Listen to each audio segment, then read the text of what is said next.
I didn't expect anything, phony. And so he gives him a little lie, and they set his leg to a brace, and then they go on the way.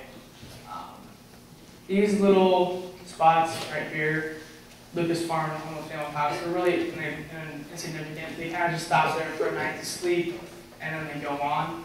But this woods part, it's there for 5 days, and what happens is that they are riding on the horses and they stop by a riverbank, right here, and they realize that there are some people on their trail.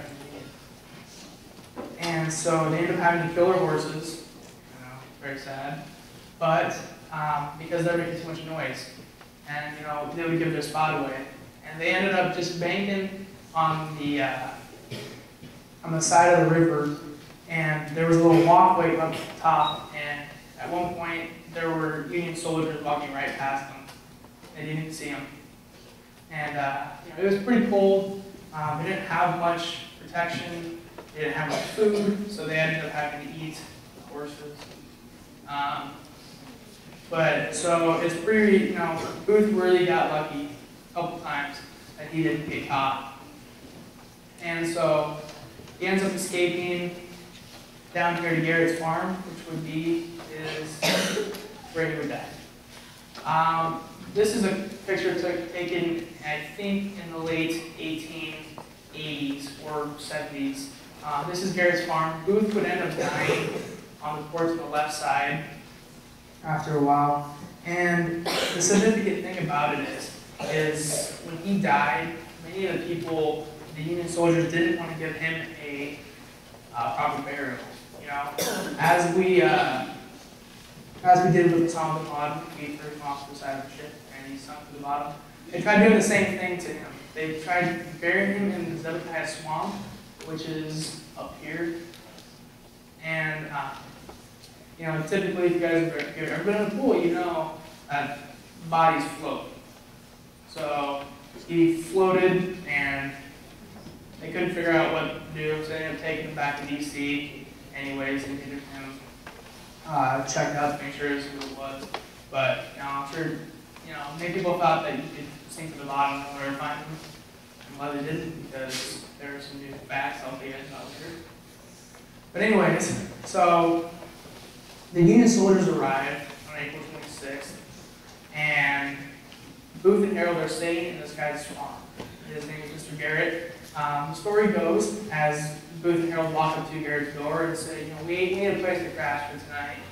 And he's kind of moderate. He kind of believes in Union and Confederate ideals, and he's kind of like, sure, whatever. You guys can come in, stay the night or whatever. And so the next morning, Garrett gets up, and what's Booth doing? He's playing with his kids, with Garrett's kids. And he doesn't even know what's going on, really. He doesn't know what Booth had done. And so, as the Garretts do every morning, he pulls up the paper and starts reading to the family. And he says, I can't believe who would kill Abraham Lincoln. And, surprisingly, the guy who did is sitting right next to him, and they have no idea. And Booth is just sitting there like, oh my gosh, if only they knew what I did. And so the Garretts never find out until the end that it was actually them that had killed Lincoln. And so the next night, Booth and Harold sleep in the barn because Garrett's getting a little bit antsy, and they don't really, he's kind of saying, I don't really trust these guys much. So he sends them to the barn, and in the middle of the night, Union soldiers creep up to the barn, and Garrett says, oh yeah, those are the guys you talked about? Oh, they're in the barn. So they go to the barn, and Booth and Harold just are just awakened by all the people, and they set the barn on fire. And they say, you have two choices. You can come out, or we can burn you alive. So Booth, as his strong Confederate self, stays in there, and Harold becomes a little wimp and runs out, and they take him prisoner. So Booth is waiting for his last stand, and Boston Corbett, actually one of his relatives, lives in Omaha, surprisingly. But he shoots in the aims down through the crack in one of the barn doors and shoots Booth right in the back. Booth is not killed right away. He dies about 6 to 8 hours later. But a little bit about this guy is, this guy was pretty crazy. He was instituted in a mental hospital, I think about 10 years after this happened. And the reason was is because he cut off his genitals. Don't know why. He kind of just was, he had some psychic problems. But, you know, I guess that's what made him happy. So, anyways, so after all this is done and Booth is pronounced dead, the four conspirators are rounded up and taken to trial. So you got Mary Surratt, Louis H. Powell, George Astrott, and David Harold. They're all tried, and these three are instantly said, you're done. You know, they are the first three to be found guilty, and this one goes on for quite a while. It's drawn out, and so at 1:24 p.m. on July 2nd, these guys were hung. And it was up to President Johnson to help the other conspirators that I mentioned, O'Loughlin, Arnold, and Mudd eventually would be arrested as well.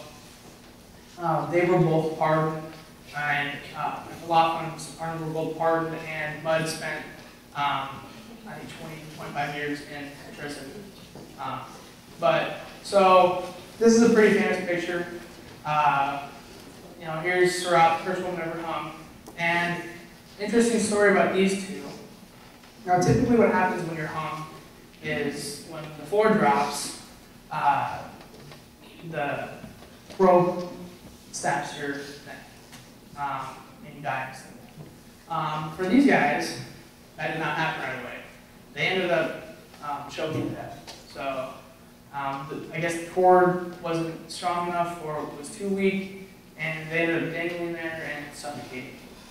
So you don't hear about that very often, but you know, some would think that it was a divine thing from God, which I'll talk about in a little bit.